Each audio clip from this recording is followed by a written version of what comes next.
السلام علیکم ویورز۔ اللہ نے انسان کو تحفہ دینے کا وعدہ کیا ہے صبر کے ذریعے۔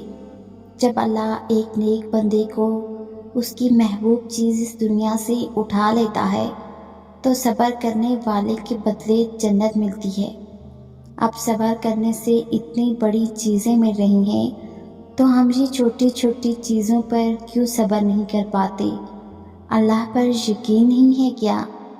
یقین ہے تو کیوں کمزور محسوس کرتے ہو؟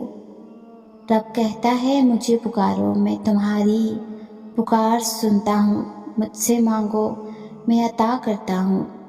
جب اللہ نے خود وعدہ کیا ہے تو کیوں لوگوں میں سکون ڈھونڈتے ہو؟ کبھی خود کو ٹائم دیا ہے؟ خود کو وقت دو، خود کے ساتھ وقت گزارو، خود کو خود میں ہی کھو گے تو صبر آئے گا۔ اللہ ٹوٹی ہوئی چیزوں کو بڑی خوبصورتی سے استعمال کرتا ہے۔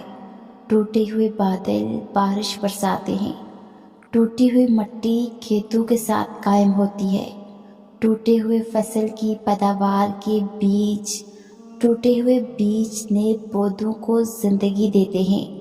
لہٰذا جب آپ کو لگتا ہے کہ آپ ٹوٹ چکے ہو تو یقین کیجیے کہ خدا آپ کو کسی بڑی چیز کے لیے استعمال کرنے کا ارادہ رکھتا ہے۔